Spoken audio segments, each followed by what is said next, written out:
And do you think it did come across? Oh, no, let's start that again. I'm sure I got the right. So many of you will remember the bust-up between Zelensky, Trump, and Vance in the Oval Office that was broadcast around the world. And one of the moments that really shocked people a lot was a reporter asking Zelensky why he's not turned up wearing a suit. Which is obviously the dumbest question I've ever heard, because who the fuck cares? There's a war being fought here. I don't think that people's attire is a particularly relevant area of concern given the enormity of the situation. But anyway, turns out the guy's Marjorie Taylor-Greene's boyfriend, and he is an absolute fucking idiot. And what they've done is they've managed to get hold of him on the BBC, and our best interviewer, one of our only good and incisive interviewers and interrogators, Victoria Derbyshire, spoke to this guy about why the hell he decided to ask the Ukrainian president about something so fucking immaterial as his choice of attire, and we'll see what happens. Let's have a look. Thank you very much for being with us. Thank you for talking to us. Yep.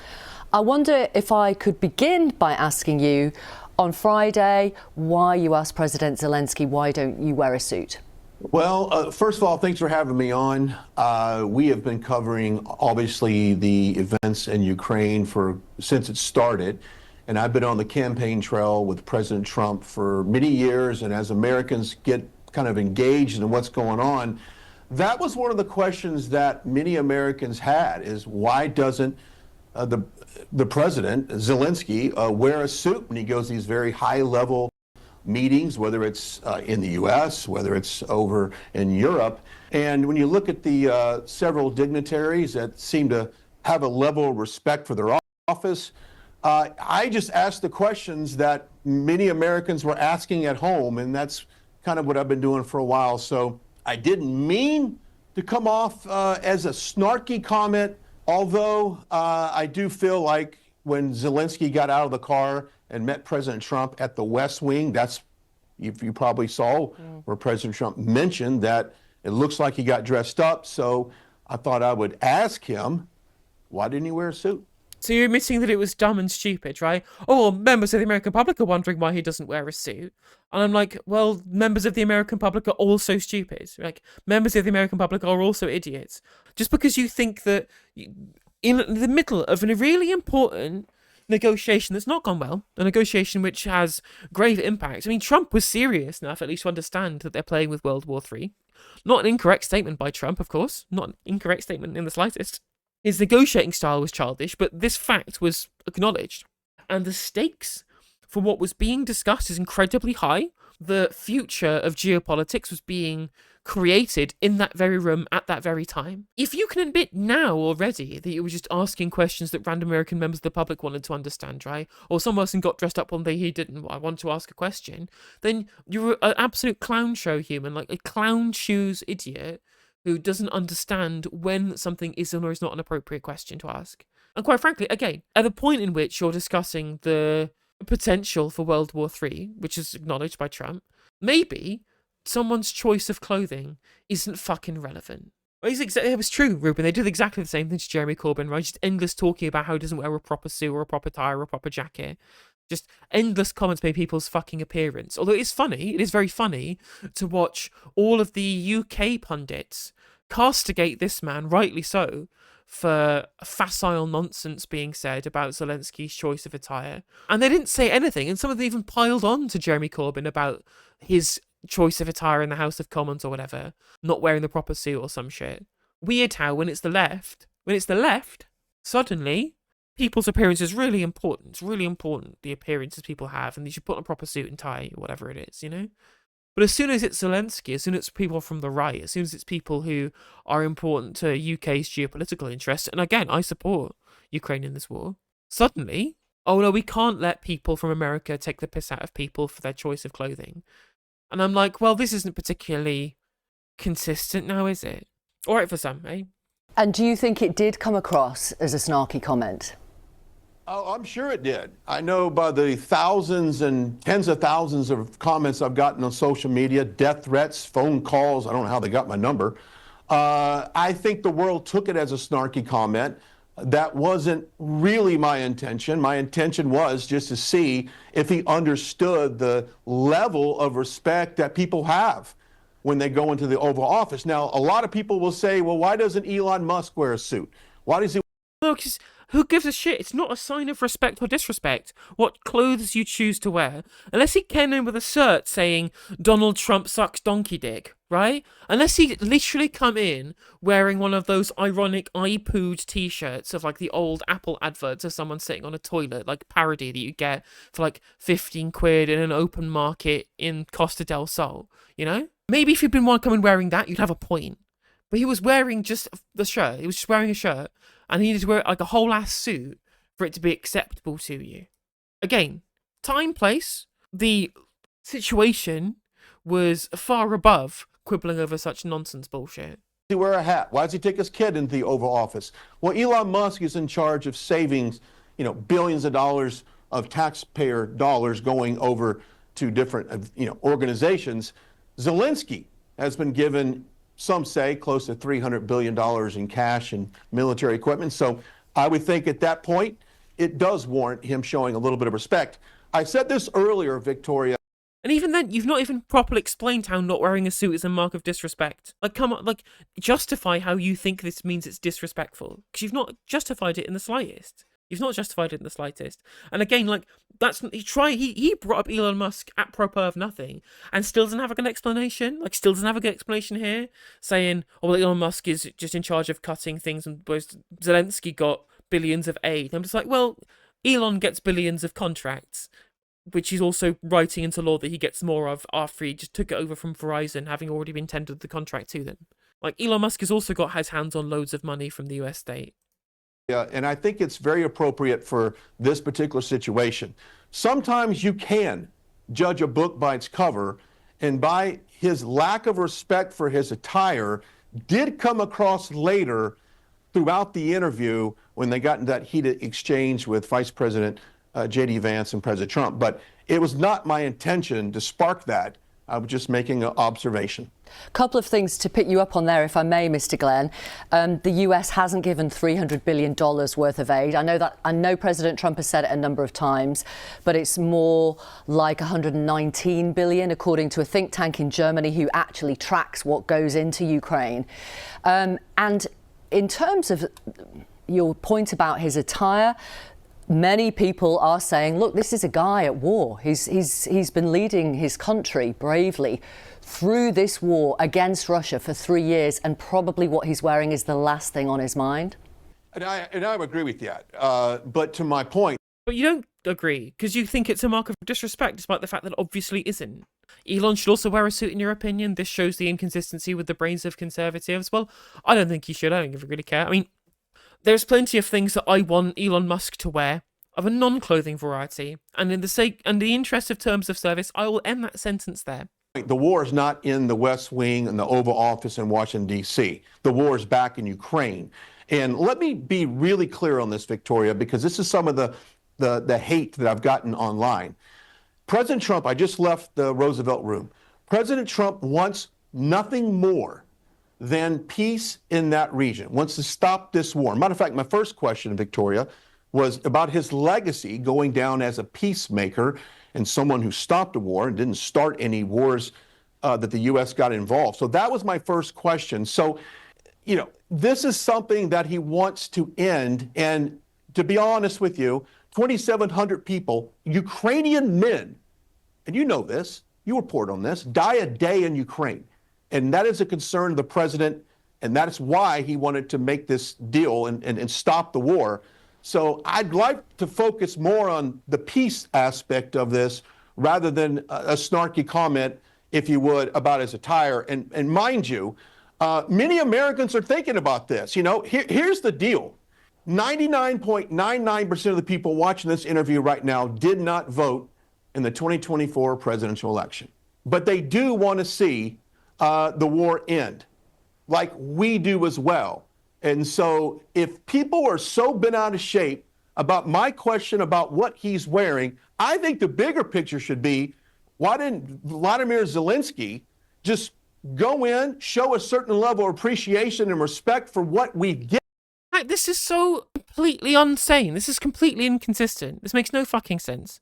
It makes absolutely no sense. It's completely hypocritical and bent backwards. For you to say to people are angry with my question about him not wearing a suit, when actually there are much bigger concerns, such as the fact we want to have a peace, which we do, and the fact we want to avoid World War III, which we also do.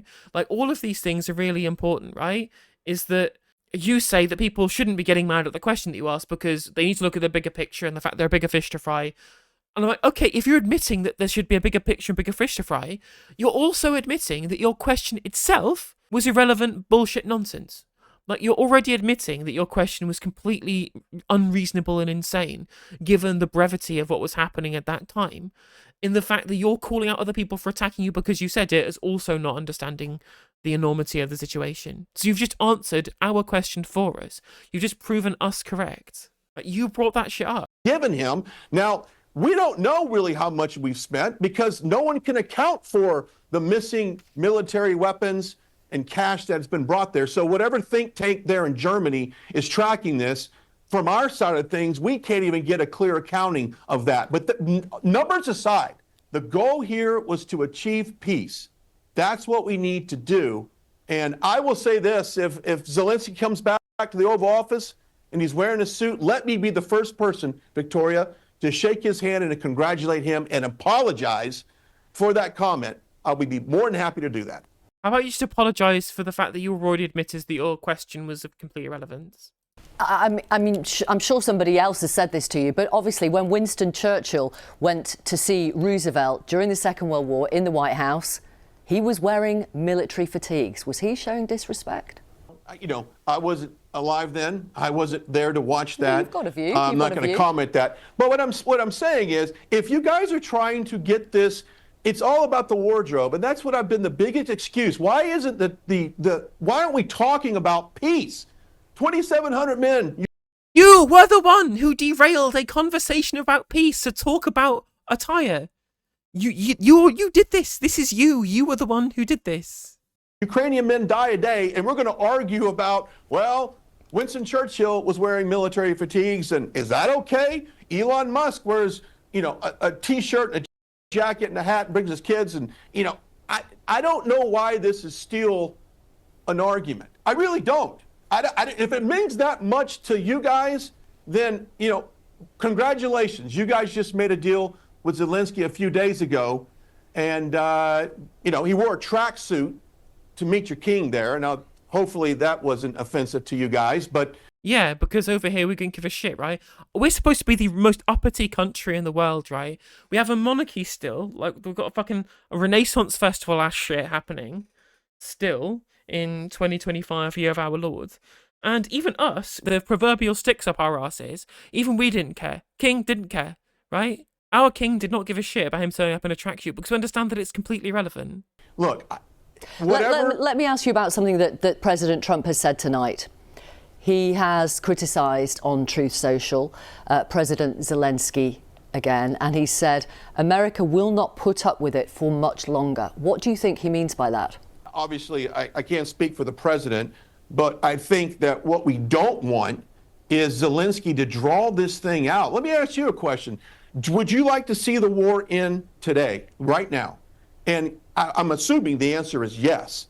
But if Zelensky views this war as some type of conveyor belt of U.S. tax dollars and money going to Ukraine with no intention of a ceasefire, then I think we all need to take a step back. But I don't know what President Trump meant by that. I know he wants... No, that the weapons being flowed to Ukraine is being done because they were the ones who were attacked. I'm sure they do want there to be a ceasefire. Zelensky was happy to acquiesce to the minerals deal. I'd say that's what reports are saying today. Of course, we'll wait and see if that happens or not. But do you think that he's accepting loads of money in weapons because he just likes war when he was the one who was invaded? Like, come on, mate, come on. Wants peace. He said that today. He's said it before. No one wants this to go on and perhaps be World War III. None of us want that. None of us want. Let's get peace done. Let's do it. Let's get this mineral rights agreement done as well. And that is one way that U.S. can recoup the hundreds of billions of dollars that we've given Ukraine. And again, the dumbest thing about all of this discussion to me too, like the dumbest thing is that that's their justification for the minerals deal, right? Their justification for the minerals deal is we gave you loads of money and we want some of it back, when they were given as a gift. Like, you don't just get to say to somebody, well, you owe me a drink because of that Christmas present I bought you 3 years ago. You can't just do that shit. And again, as I said before in the stream, we do want peace. We all want peace. It's absolutely great. Peace is something we all want. It has to be justice as well as peace. And just capitulating to whatever Putin wants, the reason why he started the war for, is not the same as justice, right? And did you see President Zelensky being as tough as he gets? It can't be peace at any cost. It's got to be a sovereign Ukraine. It's got to be backed by US security guarantees, or else President Putin will be right back in there. Well, we don't necessarily know that, because I think when President Trump gets involved with the deal, you see the absolute fear on the faces of people involved. So if this deal is done and there's no troops on the ground for security, kind of a backstop, if you will, Victoria, in all due respect, I think the world has seen a weak Joe Biden, and they have seen how the U.S. has not stood up to the adversaries in the world. So if President Trump makes, as opposed to standing up to the adversaries of the world by just allowing them to have access to what they want in Ukraine, is that standing up to adversaries? makes a deal and says, you will not invade Ukraine, this thing is over, Toria, they're not going to do it. We don't need to keep putting people and resources and spending money for people on the ground. It's over. I think the respect for the world they have for, I mean, look at the events on October 7th in Israel. That would have never happened if President Trump was in office. So if President Trump is in office, Vladimir Putin is not going. Hang on a minute. How would October the 7th have not happened if Trump was in office? The Abraham Accords, which is the Trump one, if I remember correctly, literally gave even more land to Israel, right? Something like Al-Aqsa Intifada would have broken out for like a third time if that happened. There would have been riots on the streets in the West Bank and in Gaza. Like, the idea that somehow Trump would have made things better rather than worse in Palestine, which, since we've already seen, given his desire to turn into a fucking Riviera resort hellscape, you know? Like, come on. But pull the other one, mate. It's got bells on. Going to invade Ukraine. It's over. Get the deal done, get peace, and let's move on and rebuild and help those people suffering in Ukraine. Women, children, babies, a whole generation of men are being wiped out right now. And that's concerning for everyone. That's the biggest point I want to make here, Victoria. We need peace in that region. We cannot go to a World War III if anything escalates any further. And I just pray that something will happen and we'll be able to stop this bloody war. They say Biden removed sanctions on Iran, so Hamas had more money, which is funny to me, because the reason why Hamas has money is because Netanyahu allowed money to get funneled from Iran through Qatar into Palestine, right? That's how Hamas gets his money, it gets put through Qatar, and that has been done expressly because Netanyahu has allowed it to, because he is on record as saying that he wants to bolster Hamas to separate them from the Palestinian Authority. So yeah, that's kind of their problem. At least, at the very least, if you don't get people calling out the nonsense coming from JD Vance and Donald Trump in the UK, at the very least, the Australians are stepping up to the plate to tell it like it is. JD Vance is a knob.